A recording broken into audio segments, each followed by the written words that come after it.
जय माता दी। क्या आपने कभी महसूस किया है कि जब आप किसी के पास बैठते हैं तो आप थकने लगते हैं या अचानक आपका मन भारी हो जाता है बिना किसी कारण के? जैसे आपकी ऊर्जा सूखने लगती है, आपकी मुस्कान फीकी पड़ने लगती है। तो ज़रा रुकिए और ध्यान से सुनिए, क्योंकि ये साधारण नहीं है। अगर आप माता काली के भक्त हैं तो लोग आपकी ऊर्जा चुराने की कोशिश क्यों करते हैं, आज की वीडियो में हम यही जानेंगे। तो वीडियो शुरू करने से पहले अगर आप पहली बार इस चैनल पे आए हैं तो चैनल को सब्सक्राइब करें, साथ ही साथ नोटिफिकेशन बेल को भी प्रेस करें, जिससे आने वाली वीडियोस का नोटिफिकेशन आप सभी को मिलता रहे, क्योंकि मैं डेली ही ऐसे ही रहस्यमय जानकारी आप सभी के लिए लेकर के आती रहती हूँ। तो बढ़ते अपनी वीडियो की तरफ। कभी आपने महसूस किया है कि आप बिल्कुल खुश थे, शांत थे, ऊर्जावान थे, लेकिन जैसे ही आप किसी व्यक्ति से मिले या बात आपने की, थोड़ी देर ही आप उसके पास बैठे तो आपका मन भारी होने लगता है, सांस अजीब सी घुटन होने लगती है और आपको लगता है जैसे कोई आपकी आत्मा की शक्ति खींच रहा हो। अगर ऐसा आपके साथ भी हो रहा है तो ये कोई सामान्य बात नहीं है, विशेष रूप से अगर आप माता काली के भक्त हैं। और ये अनुभव और भी गहरा हो सकता है। क्यों? क्योंकि माता काली का भक्त एक साधारण आत्मा नहीं होती। उसकी ऊर्जा, उसका कंपन, उसका ऑरा बहुत ऊंचे स्तर तक होता है। और जहाँ ऊर्जा ऊंची होती है वहीं निचली ऊर्जा आकर्षित होती है। वो उसे निगलना, उसे चूसना, उसे तोड़ने की कोशिश करती है। और यही है कि माता काली के भक्तों की ऊर्जा को क्यों लोग चुराना चाहते हैं। माता काली के भक्तों की ऊर्जा कैसी होती है? माता काली के सच्चे भक्त की ऊर्जा आकर्षित होती है। वो अपने आसपास का माहौल बदल सकती है। उनकी उपस्थिति भर से घर में शांति आ सकती है या शांत आत्माएं बेचैन हो सकती हैं। माता काली अपने भक्त को भीतर से जगा देती हैं। उसके भीतर एक ऐसी चेतना उत्पन्न होती है जो सच्चाई को देख सकती है, जो झूठ को परख सकती है, जो छुपी हुई नकारात्मकता को भी पहचान सकती है। एक माता काली का भक्त जब साधना करता है तो उसका ऑरा रोशनी बन जाता है, उसका वजूद अग्नि बन जाता है। और ऐसे में बहुत सारे लोग हैं जो स्वयं खोखले होते हैं, जो ईर्ष्यालु होते हैं, जो आपसे जलते हैं, जो अंधकार से भरे होते हैं, और वो आपकी इस ऊर्जा को सहन नहीं कर पाते हैं। जब किसी के पास रोशनी होती है तो अंधेरे में रहने वाले लोग उस ओर आकर्षित होते हैं, लेकिन हर कोई उस रोशनी से प्रेरणा नहीं लेता है। कुछ उसे मिटाने की भी कोशिश करते हैं। माता काली के भक्त की ऊर्जा दूसरों को या तो शांत कर देती है या बेचैन कर देती है। और कुछ लोग अनजाने में आपकी ऊर्जा लेने लगते हैं। वो आपकी बातों से, आपकी उपस्थिति से राहत महसूस करते हैं, क्योंकि आपसे उन्हें ऊर्जा मिलती है। पर कुछ लोग जानबूझकर आपकी ऊर्जा को चुराते हैं। वो आपको बार बार अपनी समस्याएं बताएंगे, आपको गिल्ट में डालेंगे, आपके आत्मविश्वास को धीरे धीरे काटेंगे ताकि आप कमज़ोर हो जाएं और वो खुद ऊर्जावान बन जाएं। ऊर्जा चुराने का कोई फिल्मी चीज़ नहीं है। ये एक गूढ़ और सूक्ष्म प्रक्रिया है। अब बातचीत के माध्यम से जब कोई बार बार आपको आपकी कमजोरी याद दिलाए, या स्पर्श से, कुछ लोग आपके पास बैठ कर के आपके ऑरा को ऑब्जर्व करते हैं। और कुछ लोग नज़रों से, उनकी आंखों में एक खालीपन होगा, एक ईर्ष्या होगी, एक छल होगा जो आपकी शक्ति को खींचती है। जब आप बहुत ज़्यादा भावुक हो जाते हैं किसी के लिए तो आपकी ऊर्जा वहाँ बह जाती है। आप अपने आप को थका हुआ महसूस करने लगते हैं। आपका पूजा पाठ में मन नहीं लगता, माता काली का नाम जाप करने में अब आपका मन नहीं लगता। आप ध्यान करते हैं तो ध्यान करते वक्त आपका मन नहीं लगता। नींद आपकी बार बार टूटती है, सीने पर आपको दबाव महसूस होता है, मन में अशांति और भय आ जाता है। अचानक सिर दर्द या भारीपन आपको महसूस होने लगता है। अगर ये लक्षण बार बार आपको देखने को मिल रहे हैं तो आप समझ लीजिए कि आपकी कोई ऊर्जा ले रहा है। माता काली की चेतावनी भी आपको इस दौरान मिलती है। माता काली अपने भक्तों को चुपचाप नहीं देखती, वो संकेत देती हैं। अचानक किसी व्यक्ति से मिलने की इच्छा खत्म हो जाती है, वो व्यक्ति स्वयं आपसे कटने लगता है, आपका शरीर उस इंसान के पास बैठते ही बेचैन होने लगता है। ध्यान में उस व्यक्ति का चेहरा आपको आपको अंधकार के रूप में दिखता है।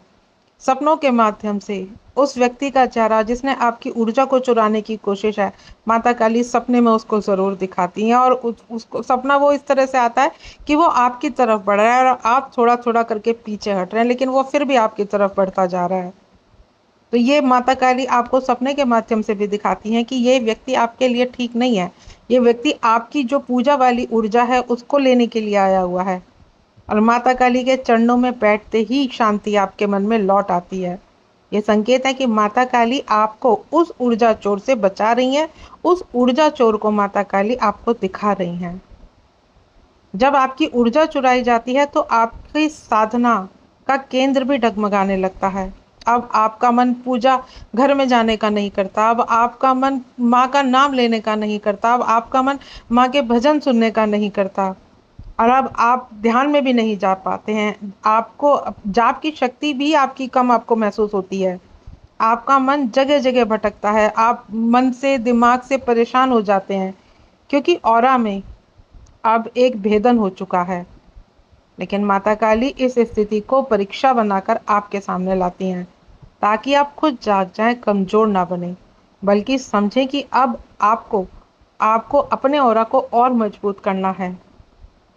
जब माता काली आप जब माता काली के सच्चे मन से जुड़े होते हैं, आप जब माँ के प्रति आपको माँ के प्रति पूर्ण विश्वास होता है, पूर्ण श्रद्धा होती है, तो स्वयं माता काली आपकी रक्षा करती हैं और आपका ऑरा के चारों ओर एक माँ अपना कवच प्रदान कर देती हैं।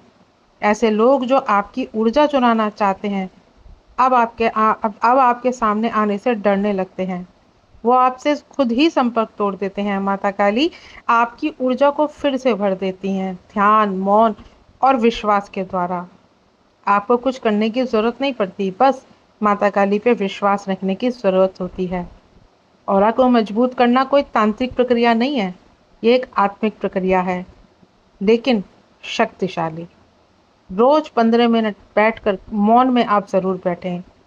मोबाइल और नकारात्मक बातें आप सीमित करें। अपनी ऊर्जा हर किसी को ना दें, हर बात में ना उलझें। माता काली के चित्र के सामने बैठकर गहराई से सांस लें और छोड़ें। और माता काली की आप पे कृपा हो, माता काली को आप समय दें। जब आप पूजा घर में, अगर उस दौरान आपको लगता भी है कि आपका पूजा घर में जाने का मन नहीं है, लेकिन फिर भी आप अनमने मन से ही, लेकिन माँ के सामने जा कर के बैठे ज़रूर। माँ के सामने आप दीपक ज़रूर जलाएं, माँ के आप भजन ज़रूर गाएं। माँ को आप अगर आपको माँ की आरती पसंद है तो माँ की आरती आप ज़रूर करें, चाहे आपका उस समय मन हो या ना हो। क्योंकि जब आपकी ऊर्जा को चुराया जाता है तो ये सारी चीज़ें आपको देखने को मिलती हैं। क्योंकि जब आपके भीतर वो शक्ति है, वो ऊर्जा है जिसको लोग चुराना चाहते हैं, तो वो आपको कहीं न कहीं आपको मन से परेशान करते हैं। आप कहाँ उनका मन वो क्योंकि वो परेशान किस लिए करते हैं कि आप जाके जगह-जगह भटको। जब आप जगह-जगह जाकर के भटकते हैं, जगह-जगह जाकर के परेशान हो जाते हैं, तो आपकी ऊर्जा का और ज़्यादा क्षय होता है। तो कहीं आपको जाने की ज़रूरत नहीं है। अगर आपको पहले बहुत सारे अनुभव हो रहे थे और अब अनुभव आपको बंद हो गए, पहले आपके ऊपर सवारियाँ थी और अब सवारियाँ आनी आपको बंद हो गई हैं। अब आपको लगता ही नहीं है कि जैसे माँ की ऊर्जा आपके साथ है, तो आप बिन भयभीत होकर के आप माँ का नाम लेकर के आगे बढ़िए। क्योंकि अगर आपका विश्वास टूटता है, तब आपकी वो शक्ति, वो ऊर्जा का क्षय होता है। लेकिन अगर आप विश्वास बना के रखते हैं, माँ काली पर आपको पूरा भरोसा है, तो फिर माँ आपको उन सभी चीज़ों से बचा लेती हैं। लोगों में बैठना पसंद कीजिए, जगह-जगह अपनी आप क्या पूजा कर रहे हैं, क्या पाठ कर रहे हैं या कितनी देर आप माँ के लिए बैठते हैं, पहले तो सबसे पहले ये सारी चीज़ें बताना बंद कीजिए। आप मत बताइए दूसरों को, आप अपने सपने जो आपको माँ काली देती हैं, माँ काली के आपको दर्शन हुए या माँ काली ने आपको कोई मार्गदर्शन दिया है, आप मत बताइए उनको, किसी के साथ शेयर मत कीजिए। क्योंकि आपको नहीं पता होता कि कौन इंसान, कौन लोग ऐसे हैं जो आपकी ऊर्जा को चूसना चाहते हैं। क्योंकि आपको वो लगते तो मीठे-मीठे हैं, लेकिन वो आपके प्रति ईर्ष्या रखते हैं, छल रखते हैं और वो नहीं चाहते कि वो ऊर्जा आप लेकर के चलें। उनका मन करता है, क्योंकि उनसे खुद तो कुछ नहीं हो पाता है। खुद तो उनके बस की ना पूजा है ना भक्ति है, उनका मन सिर्फ और छल में, कपट में, इन सब चीज़ों में लगता है। और जब आप ऐसे व्यक्तियों के नज़दीक जाते हैं, ऐसे व्यक्तियों के पास बैठते हैं, तो आपको ये सारी चीज़ें होती हैं। तो अगली बार जब आपकी ऊर्जा कोई भी चुराने की कोशिश करे, तो मौन रहिए और सिर्फ माता काली को उस समय पुकारिए और देखिए कैसे वो खुद आपकी रक्षा करती हैं। वो आपकी जो आपकी ऊर्जा लेते हैं, माता काली उनसे आपकी ऊर्जा 100 गुना बढ़ा करके लौटा देती हैं। बस माँ में विश्वास रखिए, अपने भीतर की शक्ति को पहचानिए कि आप कोई अब साधारण नहीं हैं, आप माता काली के भक्त हैं। जय माँ काली।